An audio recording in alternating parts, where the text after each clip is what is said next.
Hi friends, എല്ലാവർക്കും Aisha's dream വേൾഡിൻ്റെ പുതിയൊരു വീഡിയോയിലേക്ക് സ്വാഗതം.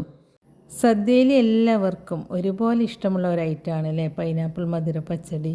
അപ്പോൾ വളരെ രുചികരമായിട്ട് നമുക്ക് ഈ ഓണസദ്യക്ക് പൈനാപ്പിൾ മധുര പച്ചടി എങ്ങനെയാണ് തയ്യാറാക്കിയെടുക്കുന്നത് എന്നൊന്ന് കണ്ടു നോക്കിയാലോ.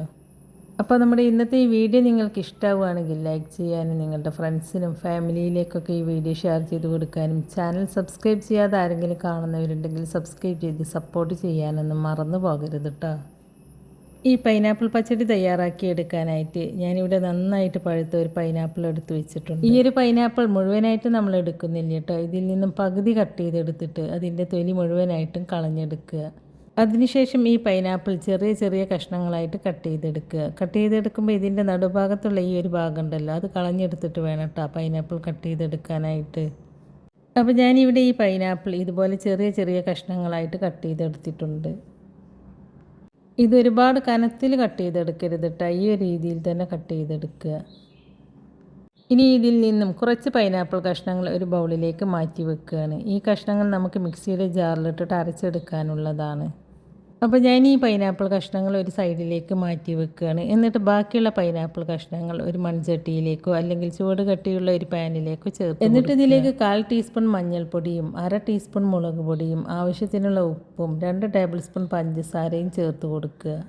ഇനി പഞ്ചസാരയ്ക്ക് പകരം ശർക്കര ചേർത്ത് കൊടുത്താലും മതി കേട്ടോ.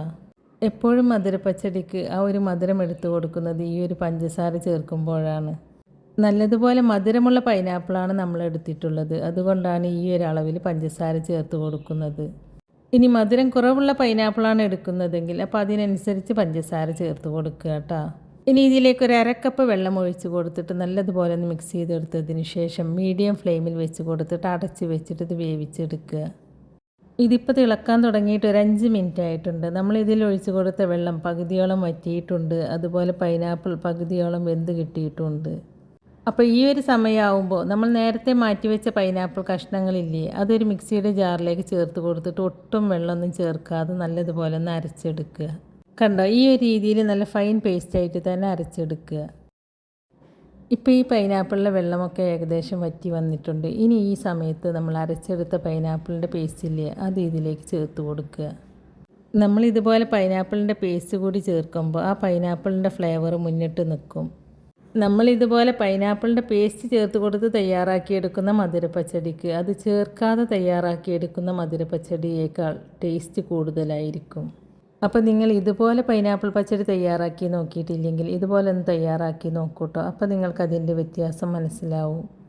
ഇനി ഇത് നല്ലതുപോലെ ഒന്ന് മിക്സ് ചെയ്തെടുത്തതിന് ശേഷം അടച്ച് വെച്ചിട്ട് ഇതിൽ വെള്ളമൊക്കെ ഒന്ന് വറ്റിച്ചെടുക്കുക.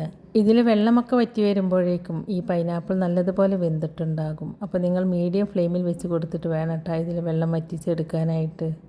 ഈ പൈനാപ്പിൾ വെന്ത് വരുമ്പോഴേക്കും നമുക്കിതിലേക്ക് ഒരു അരപ്പ് റെഡിയാക്കി എടുക്കാം.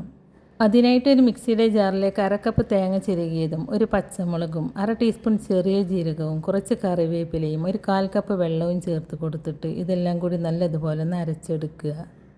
തേങ്ങ അരച്ചെടുത്തതിന് ശേഷം പിന്നെ ഇതിലേക്ക് ഒരു 1/4 ടീസ്പൂൺ കടുക് ചേർത്ത് കൊടുത്തിട്ട് കടുക് നല്ലതുപോലെ അരഞ്ഞു പോകാതെ ചെറുതായിട്ടൊന്ന് ക്രഷ് ചെയ്തെടുക്കുക. അപ്പോൾ ഞാനിവിടെ ഈ കടുക് നല്ലതുപോലെ അരഞ്ഞു പോകാതെ ചെറുതായിട്ടൊന്ന് ക്രഷ് ചെയ്തെടുത്തിട്ടുണ്ട്. ഇപ്പം നമ്മുടെ പൈനാപ്പിളിലെ വെള്ളമൊക്കെ വറ്റിയിട്ട് പൈനാപ്പിൾ നല്ലതുപോലെ ഒന്ന് വെന്ത് കിട്ടിയിട്ടുണ്ട്. പൈനാപ്പിൾ ഒരുപാട് അങ്ങോട്ട് വെന്തിട്ട് ഉടഞ്ഞു പോകരുത് കേട്ടോ. പൈനാപ്പിൾ നല്ല സോഫ്റ്റായിട്ട് വെന്ത് കിട്ടിയാൽ മാത്രം മതി. ഇനി ഇതിലേക്ക് നമ്മൾ അരച്ചെടുത്ത് അരപ്പ് ചേർത്ത് കൊടുത്തിട്ട് നല്ലതുപോലെ ഒന്ന് മിക്സ് ചെയ്തെടുക്കുക. ഈ തേങ്ങയുടെ റോ ടേസ്റ്റ് മാറുന്നത് വരെ ഇത് നല്ലതുപോലെ ഒന്ന് തിളപ്പിച്ചിട്ട് എടുക്കുക. ഈ സമയത്തൊക്കെ മീഡിയം ഫ്ലെയിമിൽ വെച്ച് കൊടുത്തിട്ട് വേണം കേട്ടോ ഇത് തിളപ്പിച്ചെടുക്കാനായിട്ട്. ഇനി ഇതിൽ ഉപ്പൊക്കെ ഒന്ന് ടേസ്റ്റ് ചെയ്ത് നോക്കുക. ഉപ്പ് കുറവാണെങ്കിൽ ഈ സമയത്ത് ചേർത്ത് കൊടുത്തിട്ട് നല്ലതുപോലെ ഒന്ന് മിക്സ് ചെയ്തെടുക്കുക. ഇപ്പോൾ തേങ്ങയുടെ റോ ടേസ്റ്റൊക്കെ മാറി നമുക്ക് ഈ പച്ചടി നല്ലതുപോലെ കുറുകി കിട്ടിയിട്ടുണ്ട്. ഇനി ഫ്ലെയിം ഓഫാക്കി കൊടുക്കുക. എന്നിട്ട് ഇതിലേക്ക് 1/2 കപ്പ് മീഡിയം പുളിയുള്ള തൈര് ചേർത്ത് കൊടുക്കുക. തൈരിലെ കട്ടയൊക്കെ ഇതുപോലെ ഒരു വിസ്കോ അല്ലെങ്കിൽ ഫോർക്കോ കൊണ്ട് ഉടച്ചെടുത്തിട്ട് ഇതിലേക്ക് ചേർത്ത് കൊടുത്തിട്ട് നല്ലതുപോലെ ഒന്ന് മിക്സ് ചെയ്തെടുക്കുക. ഫ്ലെയിം ഓഫാക്കി കൊടുത്തതിന് ശേഷം വേണം കേട്ടോ ഇതിലേക്ക് തൈര് ചേർത്ത് കൊടുക്കാൻ, അല്ലാന്നുണ്ടെങ്കിൽ തൈര് പിരിഞ്ഞ് പോവുള്ളൂ. തൈര് ചേർത്ത് കൊടുത്തതിന് ശേഷം ഞാനിത് നല്ലതുപോലെ ഒന്ന് മിക്സ് ചെയ്തെടുത്തിട്ടുണ്ട്. ഇനി നമുക്കിതിലേക്ക് ഒരു താളിപ്പ് റെഡിയാക്കി എടുക്കാം. അതിനായിട്ട് ഒരു ചീനച്ചട്ടി അടുപ്പത്തേക്ക് വെച്ച് കൊടുത്തിട്ട് ചട്ടി ചൂടായിട്ട് വരുമ്പോൾ അതിലേക്ക് ഒരു 1.5 ടേബിൾ സ്പൂൺ വെളിച്ചെണ്ണ ഒഴിച്ച് കൊടുക്കുക. എണ്ണ ചൂടായിട്ട് വരുമ്പോൾ അതിലേക്ക് 1 ടീസ്പൂൺ കടുക് ചേർത്ത് കൊടുത്തിട്ട് ഈ കടുക് നല്ലതുപോലെ ഒന്ന് പൊട്ടിച്ചെടുക്കുക. കടുക് നല്ലതുപോലെ ഒന്ന് പൊട്ടി വന്നാൽ പിന്നെ ഇതിലേക്ക് വറ്റൽമുളകും കറിവേപ്പിലയും ചേർത്ത് കൊടുത്തിട്ട് ഒന്ന് മിക്സ് ചെയ്തെടുത്തതിന് ശേഷം ഇത് ചൂടോട് കൂടിയിട്ട് നമ്മുടെ പച്ചടിയിലേക്ക് ഒഴിച്ച് കൊടുക്കുക. പിന്നെ ഇതിലേക്ക് കുറച്ച് കറുത്ത മുന്തിരി കൂടി ചേർത്ത് കൊടുത്തിട്ട് ഇത് നല്ലതുപോലെ ഒന്ന് മിക്സ് ചെയ്തെടുക്കുക. മുന്തിരി ഒരുപാട് അങ്ങോട്ട് വെന്ത് പോകരുത് കേട്ടോ. ചെറിയ ചൂടിൽ കിടന്നിട്ട് ചെറുതായിട്ടൊന്ന് വെന്ത് കിട്ടിയാൽ മാത്രം മതി. മുന്തിരി ഒരുപാട് അങ്ങോട്ട് വെന്ത് പോവുള്ളൂ എന്ന് കരുതിയിട്ടാണ് നമ്മൾ നേരത്തെ മുന്തിരി ചേർത്ത് കൊടുക്കാതെ ഈ സമയത്ത് ചേർത്ത് കൊടുത്തിട്ട് മിക്സ് ചെയ്തെടുത്തത്. അപ്പോൾ വളരെ രുചികരമായിട്ടുള്ള പൈനാപ്പിൾ മധുരപ്പച്ചടി ഇവിടെ റെഡിയായി കിട്ടിയിട്ടുണ്ട്. അപ്പോൾ നിങ്ങൾ ഇതുപോലെ പൈനാപ്പിൾ പച്ചടി തയ്യാറാക്കി നോക്കിയിട്ടില്ലെങ്കിൽ ഈ ഓണത്തിന് ഇതുപോലെ ഒന്ന് തയ്യാറാക്കി നോക്കൂട്ടോ. എന്നിട്ട് അതിൻ്റെ അഭിപ്രായം നമ്മുടെ കമൻറ്റ് ബോക്സിൽ എഴുതി അറിയിക്കാനും മറക്കരുത്.